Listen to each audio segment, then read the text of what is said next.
Bon. J'ai cru que j'allais me casser la gueule. Mon Dieu. Ça a parlé sur Discord? Non, c'est bon. Je fais à la table, j'ai ma grosse gueule, putain, mais. Aïe aïe aïe. Mon Dieu. Ah. Bon, on va passer à cette prochaine vidéo. Du coup, comment tromper un détecteur de mensonges?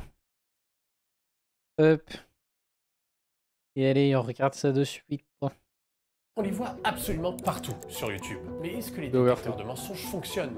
Même un tout petit peu. Les mecs, on n'est pas naïfs, on sait bien que ça marche pas. Alors pourquoi le FBI les utilise? Le FSB, la CIA? Aujourd'hui, on va voir si les détecteurs de mensonges nous mentent. À quel point ils sont fiables ou non? Est-il possible de les tromper? Et si oui, comment? Et comme ça, si jamais vous passez dans une vidéo de Mastu ou que vous avez commis Si vous passez dans une vidéo de Mastu. un crime horrible aux C'est bon. USA, vous saurez quoi faire. Pour comprendre comment battre un détecteur de mensonges, il faut dans un premier temps comprendre exactement comment il fonctionne. Le nom scientifique de l'appareil, qui est polygraphe, nous donne un élément de réponse. Poly, l'inverse de mal poli. Non, ok, poly, c'est pour plusieurs, et graphe pour écriture. Polygraphe, plusieurs, écriture. Et si vous regardez l'écran de contrôle de l'appareil, c'est exactement ça. Vous avez plusieurs écritures qui correspondent généralement à 4 résultats venant de 4 capteurs différents. D'abord, le galvanomètre. Un petit engin constitué de 2 électrodes qu'on place sur 2 doigts de l'interrogé. On crée ensuite un courant faible et constant entre ces 2 plaques et on mesure la tension. Cette dernière varie selon la loi d'Ohm.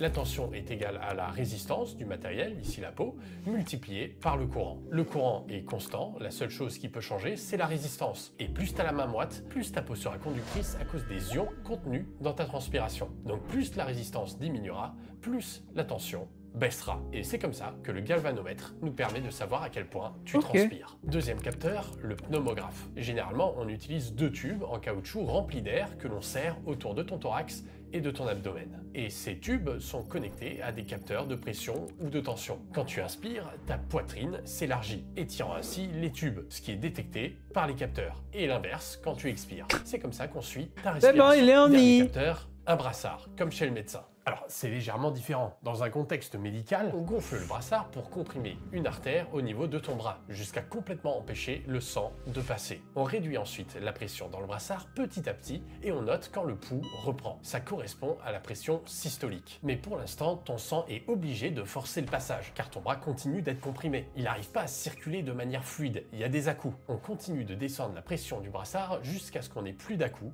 et que le sang circule sans souci. C'est la pression diastolique. Mais le problème, c'est que ça peut pas mesurer en continu. Il faut gonfler, dégonfler, etc. C'est trop lent. Dans un polygraphe, on va donc gonfler le brassard jusqu'à dépasser la pression diastolique, mais on reste en dessous de la pression systolique. Donc ton sang passe, mais il galère un peu. Et on peut détecter à quel point il galère en fonction de la force des à-coups. Plus ta pression augmente, plus les à-coups seront forts. Voilà les 4 mesures généralement faites. Pression sanguine, pouls, respiration, transpiration. Parfois, ça va encore plus loin. Par exemple, on peut détecter à quel point ta pupille se dilate avec une caméra, on peut prendre ta température, on peut aussi mettre un pad sous tes fesses pour détecter à quel point tu gigotes. Ce qu'on détecte, c'est donc pas un mensonge, mais plutôt la réaction que devrait avoir ton corps lorsque tu vas mentir. Tu vas stresser, ton rythme cardiaque augmente, tu sues, tu respires plus vite, que tu le veuilles ou non, c'est automatique. Et cette idée, elle date depuis bien avant l'invention du polygraphe. En Chine, par exemple, en moins 1000 avant Jésus-Christ, on utilisait du riz. On le mettait dans la bouche d'un accusé qui devait ensuite le recracher. Si le riz était mouillé, c'est que tu étais innocent. Sinon, tu mentais, car le stress assécherait ta bouche. Ou encore, durant la Grèce antique, on utilisait déjà les pulsations du cœur pour déterminer la véracité de certains propos. Un interrogatoire avec un polygraphe commencera toujours avec des questions de contrôle. On te demande des choses triviales pour établir un niveau de stress de base. Ton nom, la couleur de ton haut, la date. Ensuite, on te pose des questions gênantes, sur lesquelles tu vas probablement mentir au moins un petit peu pendant un petit moment. Est-ce que tu as déjà volé dans un supermarché? Est-ce que tu regardes des vidéos pour adultes? À quelle fréquence tu te décryptes le Hugo? On a à présent une base de tes écritures quand tu ne mens pas. À quelle fréquence tu te décryptes le Hugo? Et quand tu mens sur un sujet pas si compromettant non plus. De là, on peut poser les vraies questions difficiles. Et si les niveaux dépassent la moyenne de ce qu'on a enregistré sur des petits mensonges, on peut en déduire que tu mens. Le gros problème, c'est que ce qu'on mesure n'est pas lié uniquement au fait de mentir. Tu peux avoir la même réponse physiologique causée par d'autres facteurs. Par exemple, la douleur. Mets une punaise dans ta chaussure et quand on te pose une question, appuie dessus. Face à la douleur, ton corps aura la même réponse que si tu mentais. Tu peux aussi te mordre la langue si t'as pas de punaise. Ou si t'es pas sado, tu peux simplement penser à un moment stressant. Mais ça, généralement, c'est moins efficace. Une étude de 1994 montre qu'en appliquant ces techniques, 50% des participants qui mentaient ont réussi à tromper le détecteur de mensonges. Autrement dit, autant faire pile ou face. Et on peut faire encore mieux. Une étude Oh non! Tu te vas dans le MC. de Oh! 1962 pour l'Air Force Oh non. a montré que l'application de ces techniques de contre-mesure pendant les questions Mon de Dieu. contrôle, c'est-à-dire augmenter délibérément les réactions physiologiques lorsque l'on ment, permettait Oh de là. passer inaperçu lors des véritables questions, rendant ainsi plus difficile la détection du mensonge. On passe à 10% de menteurs détectés. Après, pour être honnête, il y a une autre étude qui, elle, a trouvé que ces contre-mesures étaient inefficaces. Mais j'ai l'impression que le consensus, c'est quand même que il y a moyen largement de gruger. J'ai aussi trouvé une interview très intéressante passe de moins bien, Bill là. Williams Surtout sur la live. Bloomberg. C'est un ancien examinateur qui a décidé de protester contre les tests polygraphiques. Il apprenait aux gens comment s'en sortir avec des contre-mesures similaires à celles que je viens de décrire. Et pour cela, il a fait de la prison. Donc je pense que si on se fait chier à t'arrêter et te mettre en prison pour ça, il y a une part d'efficacité certaine. Et du coup, Ouais. j'espère que je vais pas avoir de problème avec la police en faisant cette vidéo, moi. Peut-être éviter d'aller aux États-Unis. Dernier moyen de s'en sortir, mais certainement le plus difficile, suffit de rester calme. Être un mec chill. Et ce point est souvent critiqué, parce que les criminels, généralement, ce sont des menteurs compulsifs, habitués à ça. Des personnes qui ont une morale pas très développée, et du coup, bah, ils s'en tapent, ils s'en foutent, donc ils stressent pas. Et à l'inverse, une personne innocente mais nerveuse peut se faire avoir.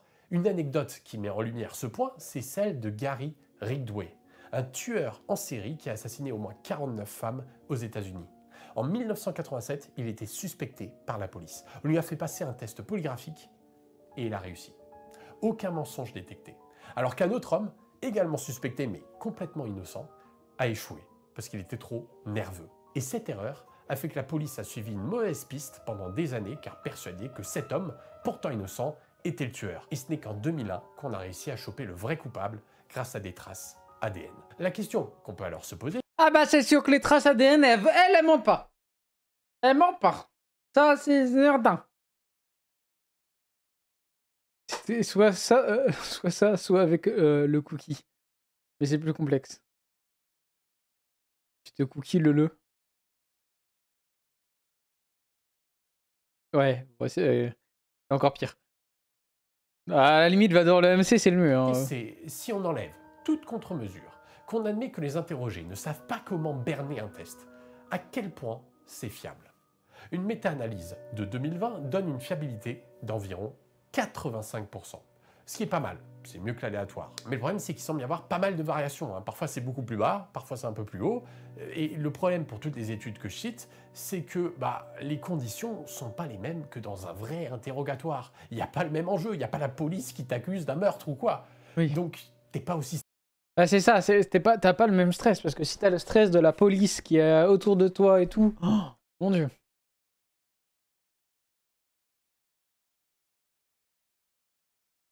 stressé. Pourquoi tu ressens mon ancien pseudo? Il était bien où il était. Les questions sont importantes pour améliorer la fiabilité Dans une tombe. du test. Si on pose une question vague, c'est plus simple de mentir sereinement que si la question est très directe et très précise. En tout cas, une chose est certaine, se fier au polygraphe est une mauvaise idée. Et c'est bien pour ça que la justice n'admet pas un test polygraphique comme étant une preuve. Alors pourquoi le FBI et les autres agences plutôt réputées utilisent ces tests?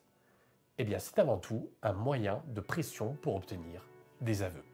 Ok, récapitulons tout ça en simulant un interrogatoire. Ok, nous y voilà. Dans un premier temps, l'examinateur va me poser une question. Mais ça va, First? Tu t'es lancé dans un truc, là? Déjà, tu te Kyriano le Nightmord, ensuite tu te Carminosa le Haloxylon. Le Haloxylon, ça passe bien, mais tu te Carminosa, c'est... Il est bourré, le mec. Ouais, bah ouais, un peu bourré, ouais. Trivial de contrôle. Il est bourré, votre pote. Des blocs, tout le monde sait ça. En même temps, j'appuie légèrement Ah, je sur la m'attendais pas. punaise dans ma chaussure pour faire genre je suis stressé. Mais on voit que le résultat montre rien d'alarmant. Ensuite, il va me poser une question de contrôle embarrassante sur laquelle il sait que je vais mentir. Avant, tu utilisais une plateforme traditionnelle, alors qu'il possède ta clé privée, et donc tes fonds. Bah, c'est embarrassant, mais oui, je savais pas que Débloc existait et qu'eux n'avaient pas accès à cette clé. Je vais mentir, mais tout en appuyant fort sur la punaise pour avoir une grosse réaction. Ça va encore plus augmenter les signaux physiologiques enregistrés. Non, jamais. Bingo. Regarde-moi ça. Maintenant, il va me poser la question qui l'intéresse vraiment. Comment tu fais pas? 3 minutes. C'est si long que ça. Eh, vas-y, je vais... Eh, attends.